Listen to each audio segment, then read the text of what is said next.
Namaste, Sumanas. Welcome to Ahimsa Conversations.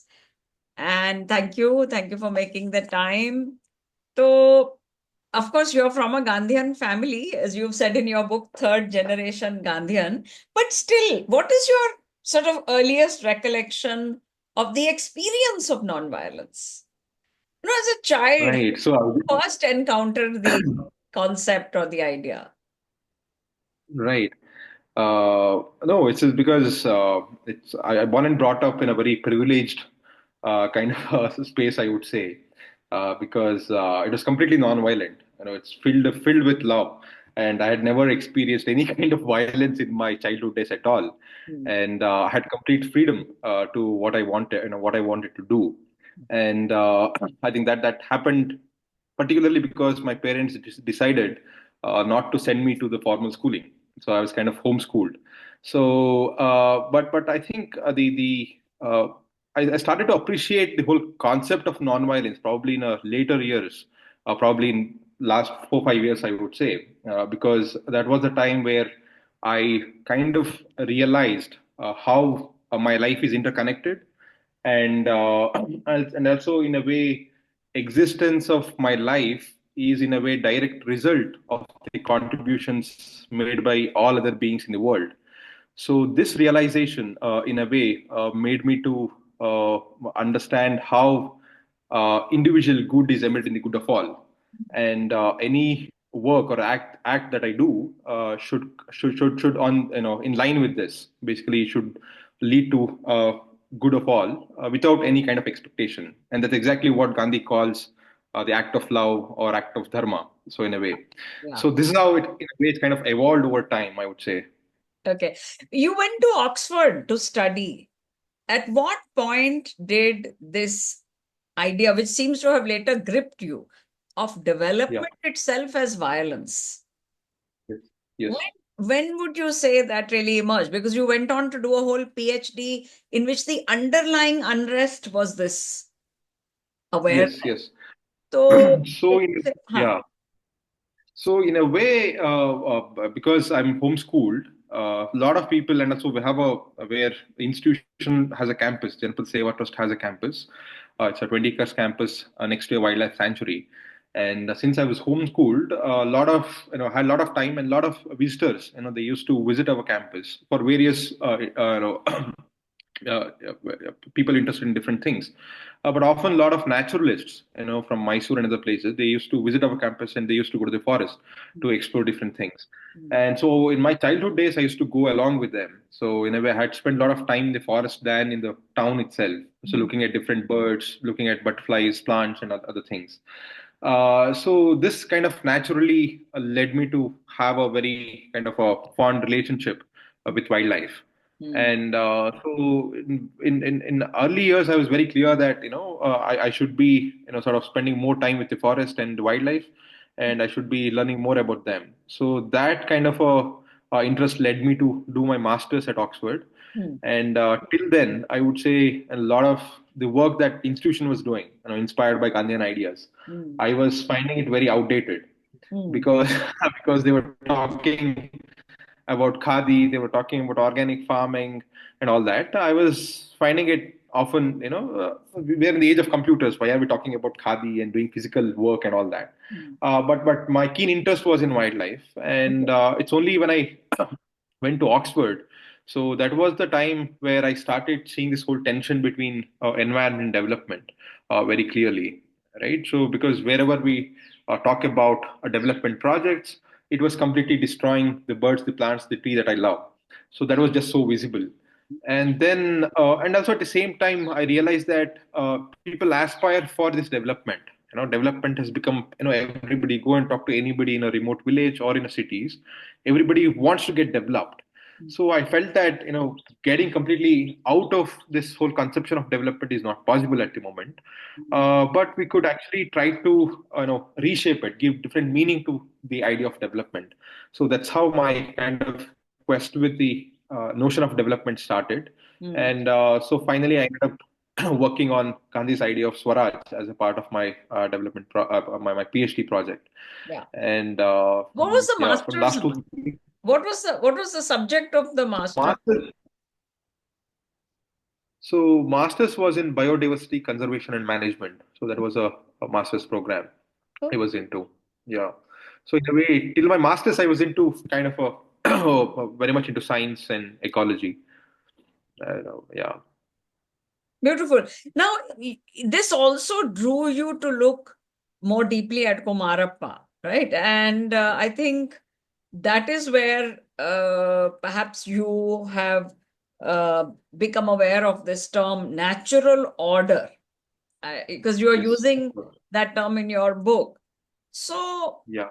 uh, if little bit, if you can tell our listeners about what you learned from Kumarappa, of course, but more than that, I want to know, to you as a young person in the India of 2025, how are you defining natural order in relation to, as you said, human needs and human wants, which are very real? Yeah. Yeah. No, I think for Kumarappa, when he was saying natural order, for him, it was not just purely he was not seeing it in a material terms. So yeah, so the natural order I found it very fascinating because whatever I had learned at Oxford, it's basically trying to understand how an ecology functions, how Earth system functions, right? This is exactly what he was saying almost way before 60, 70 years before us. And I found it very intriguing because what essentially Kumarappa was saying in the natural order is that life is interconnected. Basically, you really cannot see our life as completely autonomous, detached from the rest of the cosmos. So Kumarappa was when he was talking about natural order as a cosmology, basically as a worldview, he was kind of exactly saying what modern ecologists are saying.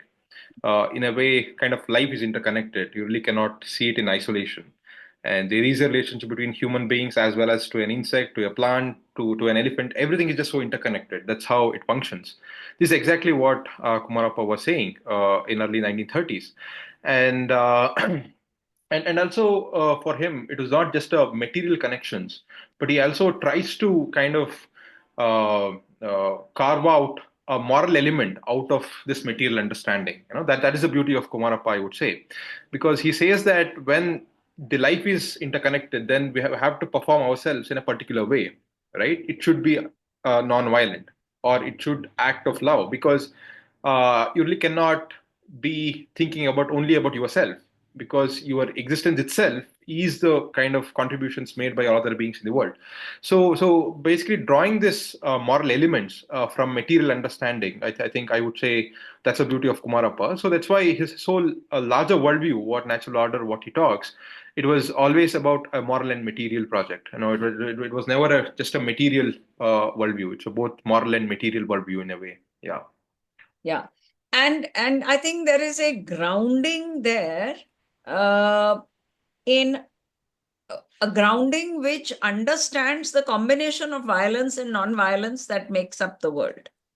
Would Yes. that be fair to say? Because all life subsists on life. Right.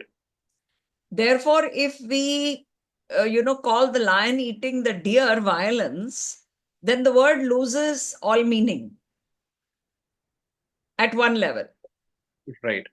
So now coming to your own definition, and in practice, because you're someone who is um, attempting to and is engaged in practicing these principles today, how do you understand or define violence, both in the structural sense, because the term structural violence is now widely understood, Right.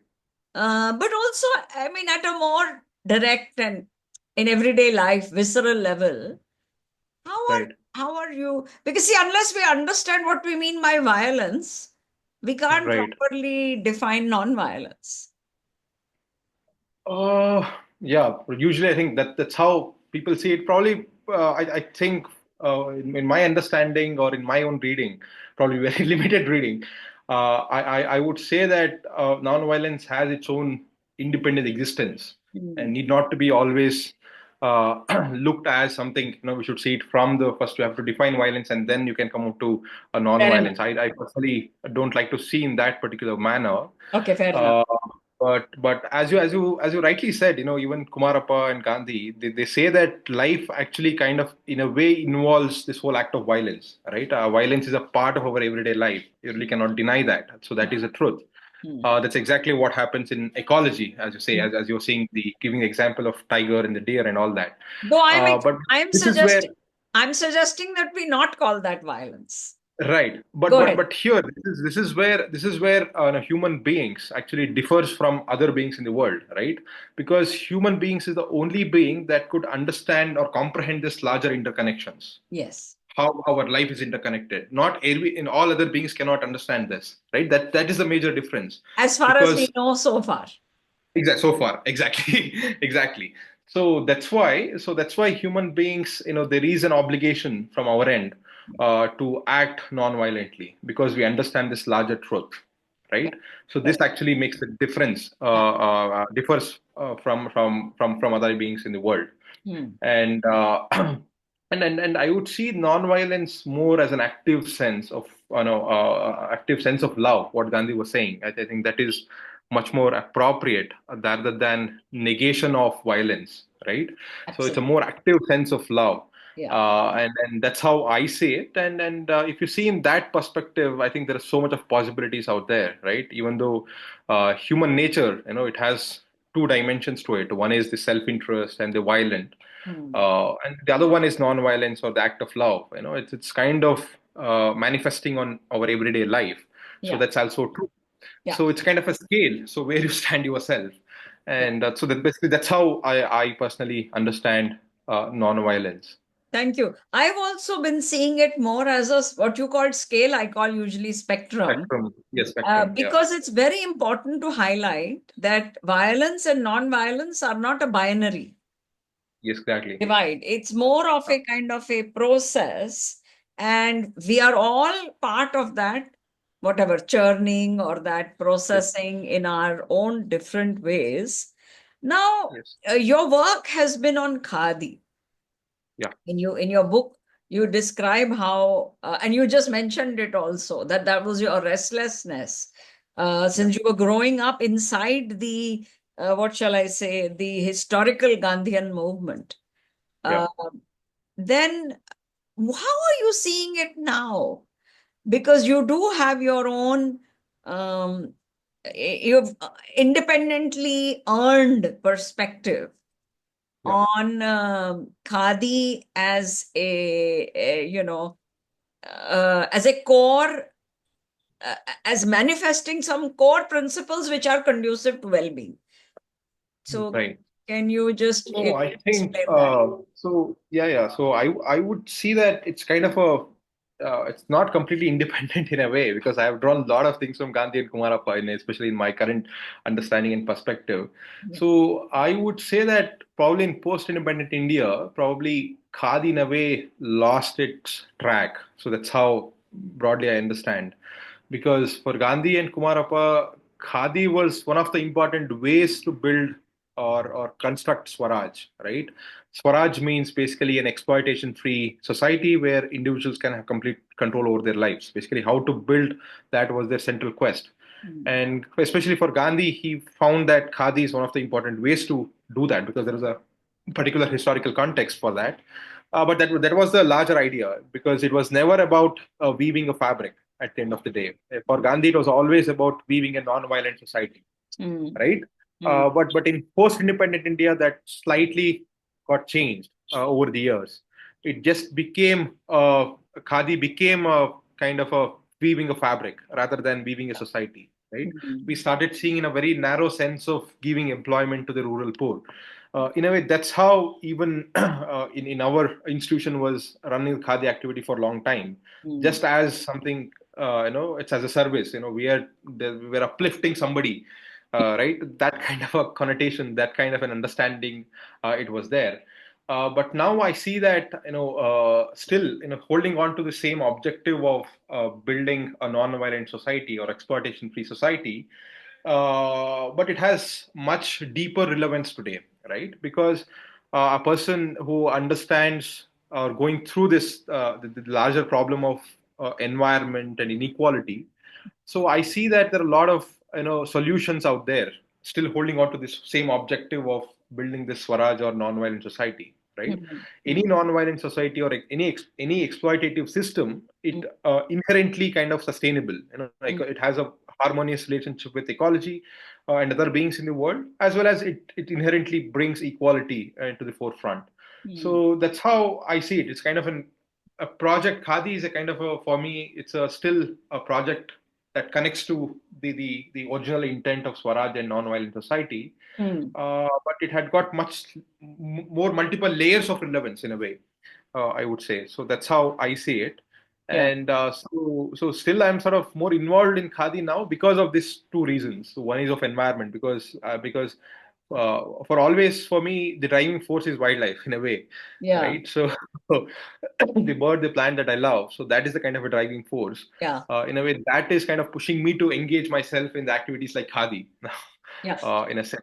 If we assume that everybody who watches this may not be familiar with the details of Khadi, can you Right, just enumerate in 4 or 5 points why right, Khadi is, as Uzramma has famously called it, the industry of the future?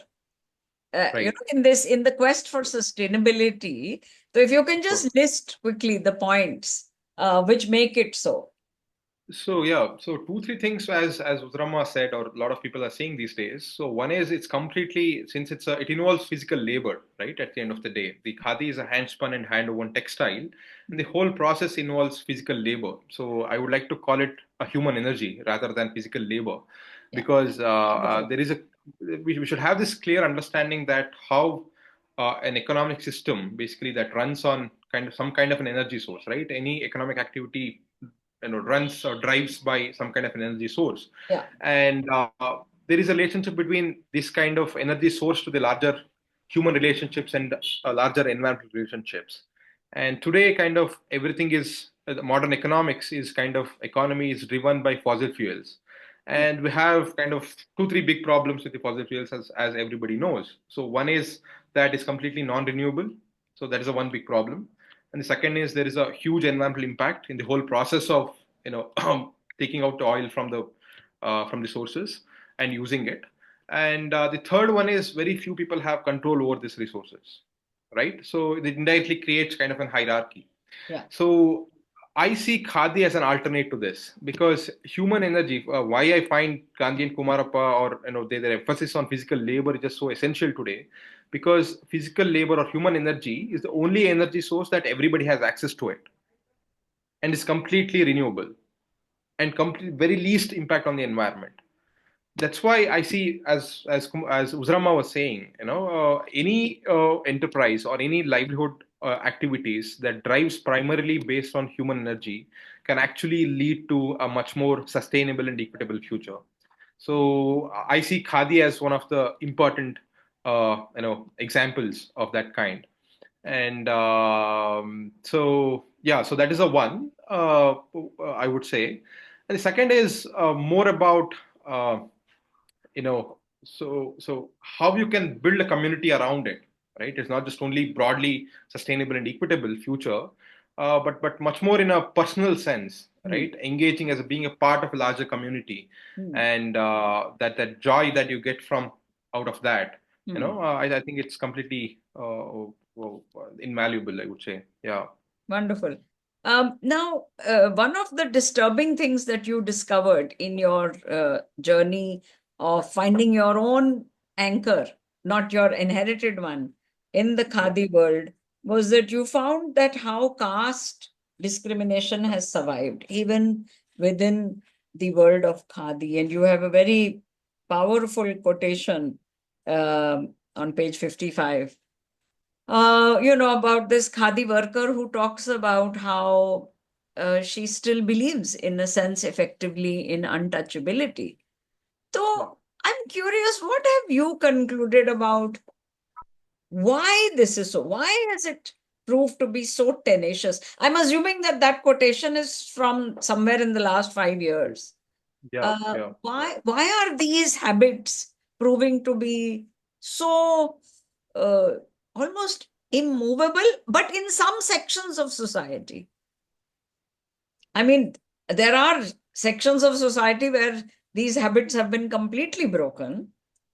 Right. But it was I mean, at least I think that's the world in which I grew up, was the expectation that by the time India is about, what, 75, 80 years after independence, Yeah. you know, all this would have faded. And it's not fading at the speed at which we wanted or expected. Why is that, Sumanas? What is your diagnosis on the why of it? Because we'll come to what you're saying, but I want to understand Yeah. what you Yeah. think. Why has this persisted? So one is because my interaction was largely with the khadi people who are involved in making of the khadi, and Hmm. they're largely they live in rural spaces. Yeah. And so one of the things that I realized was not only caste, even the gender roles, for example, right, and perspective on sexuality, for example, Hmm. all these things kind of it's a part of their cosmology, they're part of their worldview, right? And it is kind of shaped by religion and larger tradition, basically where they're situated in. Yeah. And essentially, the whole khadi, the whole intention was to come out of all these barriers, right? So it was Kumarappa very clearly says that it's the focus should be on people, not on material that we are making at the end of the day. Yeah. But if we had done that, probably when after post-independent India, probably we would have achieved it, Hmm. right? Because Hmm. still the whole focus in the Khadi community is largely on material. What we are producing and what rate we can sell, how much targets we can make. So these are the things that are running the whole Khadi activity. So I would say that I think if we can actually work on personalities, the focus is more and more on human personality and trying to understand why people are thinking in particular way Hmm. and how we could sort of transform it. Hmm. I think probably if we had done it over last 75 years, at least in Khadi sector, I think we would have achieved to great extent. That's what I believe in. Yeah. Yeah. Well, now some people have argued that no, actually, modern industry has done that at a much more rapid rate, and that it is in the, the westernized industrial workplace that caste was easier to, at least caste discrimination was easier to dissolve. Um, I'm not convinced about that claim Yeah, either. so me too. I don't think so because it has taken a different forms. If you see latest studies and all that, even for example, probably the harsh, the discrimination that used to happen at some point in rural landscapes, probably that might have sort of gone out. Mm. But still, the act of the discrimination still persists in Yeah, various ways, yeah. and even that's happening in urban spaces, right? So probably there is anonymities out there. That's why people are International. not, It's yeah, even international. because, as you know, there's a whole movement in the US among the diaspora. Yes, And some yes, states have now enacted laws, including right, caste discrimination. yes. So probably there is the cities operates on a very different scale, Mm. and probably that gives them kind of an anonymity. Probably that Yeah, is not kind of have become a kind of a limited barrier to yeah, sort yeah. of excise their caste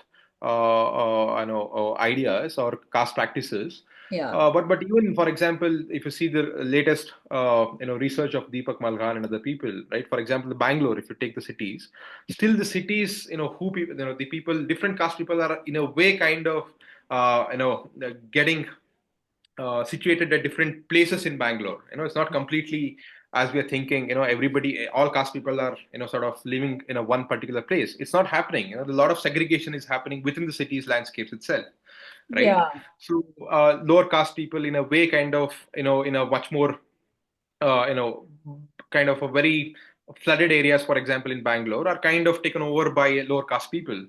So it's in a way still the caste operates in a very different way in different forms, Yeah. and also at the same time the freedom, the caste had not given freedom for people, right? So there is a mobility freedom and all that, but still that's happening in a very different now. It's in a if you see people are losing out economic freedom, Mm. right? So you're giving your essential 8 hours of day, every day to somebody else's, right? You'll be working in a company, basically somebody else is dictating your life. So that situation has not changed in a way, right? Here the caste was kind of defining that. But now there are different entities, different corporations, different people. They are still dictating your life. Yeah. So the freedom, loss of that freedom is same at the end of the day. But definitely that harshness probably might have reduced. Mhm. But still, the discrimination, still happening in different spaces in different ways. It's quite wonderful that you still are saying in your book that khadi and expansion of moral consciousness can go together. Yeah, So let's talk a bit about that. If you can, lay out what that is about. We have now yeah, 5 minutes left in this session, but don't worry. yeah. When we are 30 seconds left, I'll stop you and we'll go to the next link. Go Sure, ahead, sure. please. So yeah, so one is so two, three interventions that we have done in Melkote, I think might have helped to come over, this problems of caste and gender, and different kinds of inequality that persists, right? So one is first thing that we did was what I did was, when I came back after my PhD, so to kind of evolve ownership model where everybody should be a worker as well as a owner. That kind of a situation was something, probably it looks like very Marxist in a way, but I feel that, I think that that hierarchy is something, it's something we really need to break, right? So owner and wage laborer, that kind of hierarchy. So I think first thing, that's what we did. We actually encouraged, because for a long time, even though we were running this khadi activity, the actual artisans, they were working just as a wage laborers, right? The whole enterprise was never their enterprise at the end of the day. So that's why we really wanted to bring this change with the ownership. And it took 1.5 to 2 years for us to convince them, why it is important. So why we should, be in this kind of a space, where much more equal space, where everybody should be a worker as well as a owner. So once we did that, so next thing was country, the following things were quite easy in a way, right?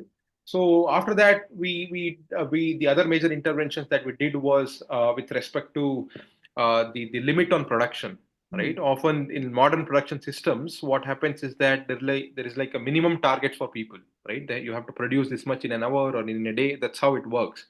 So here, what we thought was, it's very important to have this line of enough, saying that I should not produce more than this. I don't want money more than this amount, right? Now that, I think that limit is something we found it very important, because otherwise this whole consumerism cycle, I don't need to go about it, right? Right. It's creating its own problems. So that's why we decided to have this line of enough, saying that, our viewers, for example, once we feel that as a it's a conscious decision taken by and based on consensus. We feel that about 15,000 rupees in a place like Melkote, is fairly a living income. If you have that, you don't need to worry too much about money and your future, right? Mm. And so that's what we feel. So that's why we made sure that, if somebody works for about 160 meters Mm. per month, that is the limit. One cannot work more than that, and you should be able to get this 15, 16,000 rupees, that we want.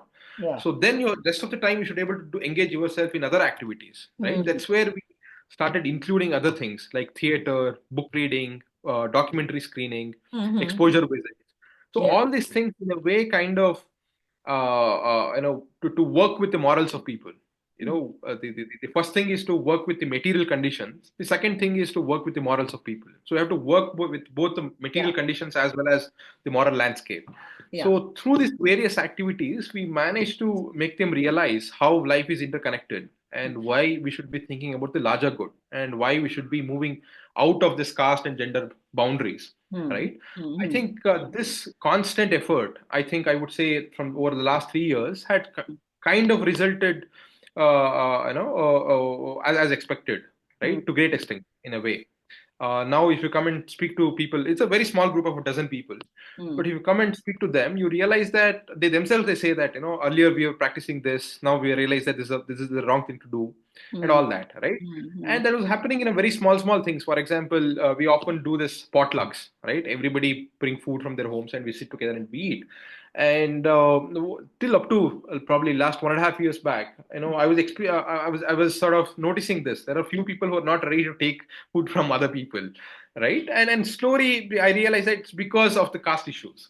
And then we slowly started talking about this, why it's a problem and all that things. And because of constant engagement with them, Mm. so to great extent we have managed to come out of that. So I feel that we have managed to come out of these barriers of caste, gender, and other things. Hmm. It's mainly because we managed to first, resist our self-interest in a way, right? Putting up a limit on our material, accumulation that we wanted to have. Hmm. So I think that gives you a lot of time. Otherwise, we're all in this vicious circle, right? Yeah. Consumerism cycle. You have to Yeah. earn more and use it more and throw it. It's just a never-ending cycle. So I would say that having that bar, saying that we don't want more more money than this, we will not produce more than this. I think Hmm. that has given a lot of space to explore these things or to have this kind of a conversation.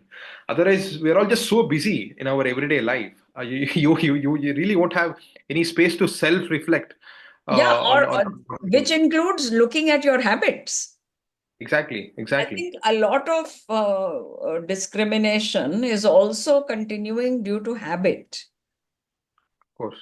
Now, you have talked about Swaraj, the Swaraj development paradigm, Yeah, as the way to build a nonviolent global social order. So, yeah, if we were to look at this concept at the larger level, at the macro level, right, you've described how it's working at the village level in Melkote.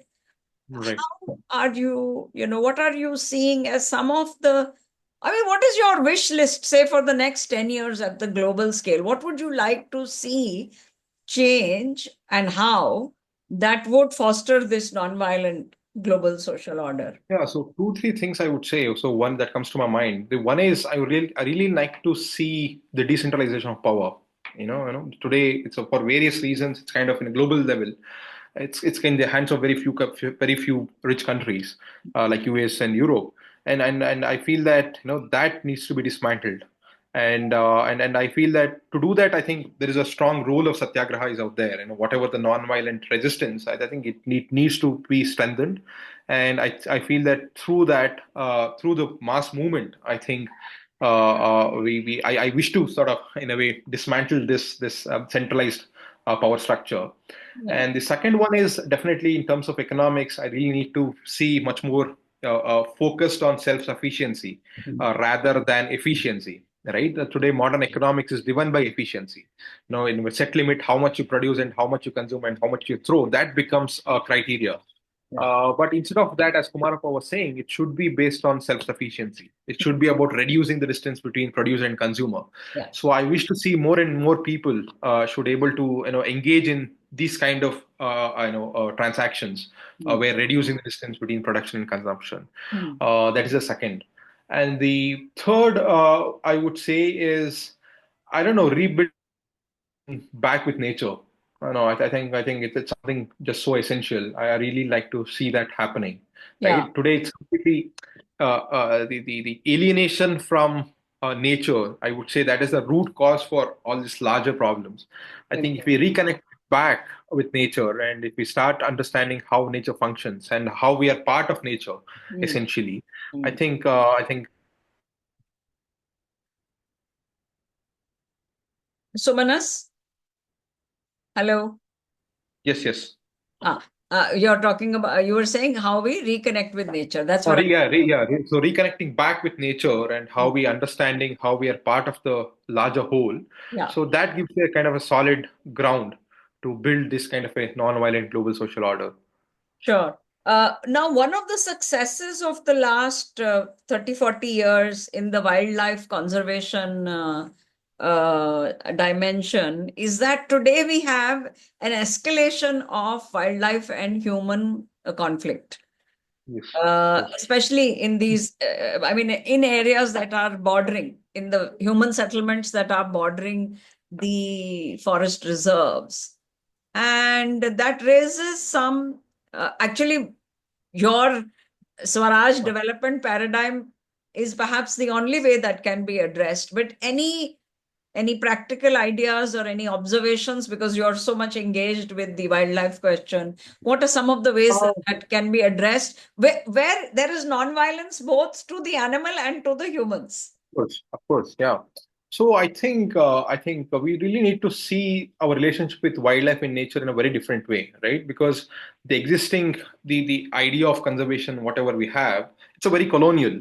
and it comes from a particular colonial or historical context, basically saying that humans cannot live along with non-human beings, right? So that's why we really need to have a very clear demarcation saying that one space for non-human beings, one space for humans.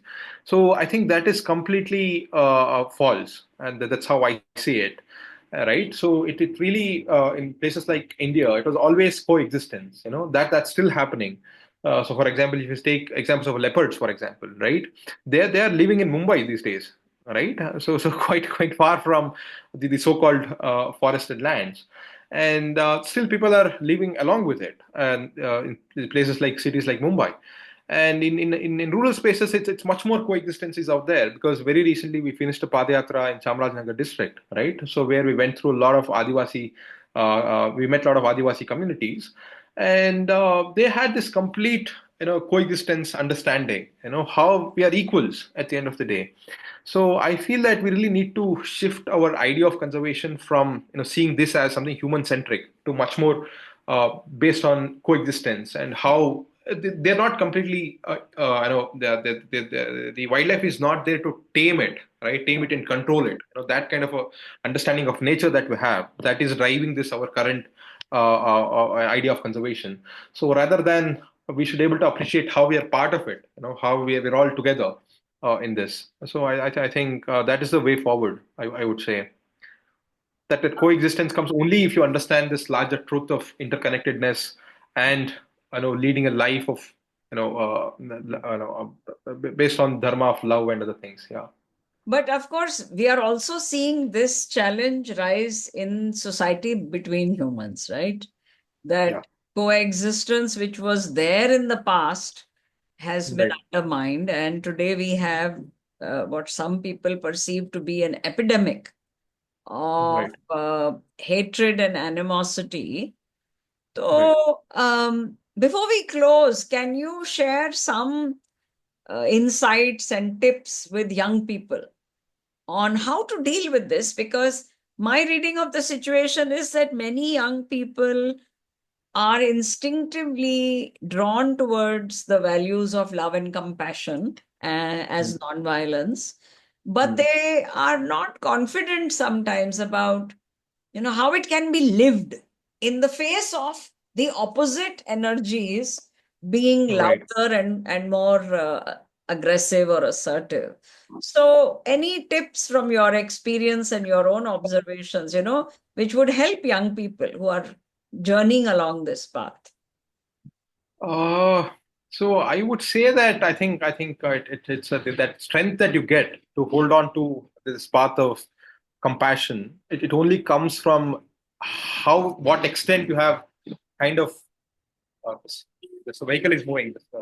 Yeah, no problem.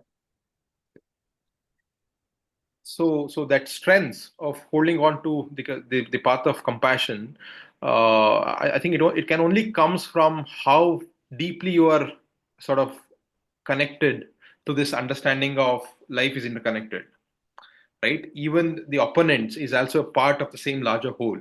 Yeah. I think for me personally, I would say that that understanding really gives me more and more strength to act with compassion, even with the so-called oppressive forces. Yeah. I would say, and of course, as human nature, we always hope that there is always a possibility that any oppressor could actually change his stance. Even exactly what Gandhi was saying through Satyagraha. So there's Yeah. always that possibilities out there. But that doesn't mean that even Gandhi says that there are limitations for compassion, right? Mm. And especially in particular few circumstances where he gives, right? Even he says that at sometimes violence also becomes a kind of the love transforms into violence, basically. So in two three circumstances where he says, right, where there is no other option for you to self defend.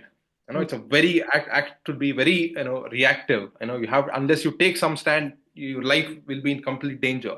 So in that kind of a situation where even violence, Yeah. it's not the violence you're taking it up not as to harm the other person, the oppressor, but to self defend yourself. Yeah. So that's also a kind of act of love at the end of the day. Yeah. So there are two, three, limitations are there. I think we also keep that in mind. But that doesn't mean that we are approving violence and we should move along with it, right? So I would say that basically, to what extent we hold on to this understanding of interconnectedness of life, Mm. that gives you the strength to act according to compassion and love. So that's how I personally seeing it, and Mm. also acting as much as possible without any expectation. Doing it as a duty. No, I think that's more important, because otherwise, if you start seeing expectation, if you have expectations, all the battles, it could be of environment, it could be of social justice, it's always, you feel it as a losing battle, Yeah. right? So what is the point of doing it? So Mm. that's why I feel that the doing it as a duty, as a dharma, without any expectation, I think that's very, very important inside of what Gandhi says. This whole connection between means and ends, right? He says that as human beings, we really don't have control over the outcome. It's only about the means that we have, very limited control. So that's why you should be able to enjoy that whole process of doing it rather than expecting something out of it, right? So I think that understanding really personally helps me to sort of still move along between all this chaos and the the larger forces. So I would say, But yeah. thank you. Thank you. Anything that I left out that you would like to highlight? No, the other thing I just wanted to add was the extension of Khadi activity that we have started, this life school, Hmm. even Shale. I just wanted to add one or two things about Please do. that, Please do. because knowledge is something, one of the important ways we understand, right? How we operate and everything, it depends on what kind of a knowledge system that we have Hmm. in ourselves. And today there is a kind of a knowledge politics we should be aware of. Whatever we learn in formal schools and colleges is seen as a valid knowledge, and Hmm. everything else outside of it, basically there is none. So Hmm. this is a big problem. It's kind of creating a structural inequality. Yeah. So we feel that the formal education is meant for a particular purpose. Hmm. It has a particular idea of good life that is driving this formal education. So Hmm. everybody who passes out of this, everybody will have this aspiration of becoming another Ambani at the end of the day, Yeah. right? So if you are really so if your purpose is to build Swaraj or non-violent society, then definitely you need a different kind of education system altogether. And that's exactly what we're trying to do with the life school that we have started. Hmm. So it's basically this whole idea of knowledge democracy. How different kinds of knowledge is embedded in different kinds of spaces. We should be able to recognize this. Yeah. Even cooking, making a upma or making something, it also requires a knowledge. Yeah. But as a society, we don't recognize that. And as long as you don't have a certificate in food science, you really don't have any knowledge on making upma, how to do it. So that's a big problem. So that's why here the idea is to place this education system based on knowledge democracy. And the second one is keeping livelihood at the center, right? So everything else, Kumarappa and Gandhi were just so clear, Yeah. right? Whatever the larger ideas that we're talking about, it only comes after we fulfill our stomach, Yeah. right? How we fulfill our basic material needs is at the center. So that's why we have kept livelihood at the center. And even this livelihood should be largely primarily driven by human energy. Hmm. Because as I told you earlier, it's because it's the only way where we can achieve sustainability and equality. Yeah. So this, on based on keeping these two at the center, we have started this life school, and it's going really well. So I just wanted to add this as an extension. Hopefully, the people who pass out of this program would able to set up their own collectives in their own places, very Yeah. similar to what we have done in Melkote. So this is just a point I just wanted to add. Thank you so much. Thank you, and So all thank the best for all your work. Huh?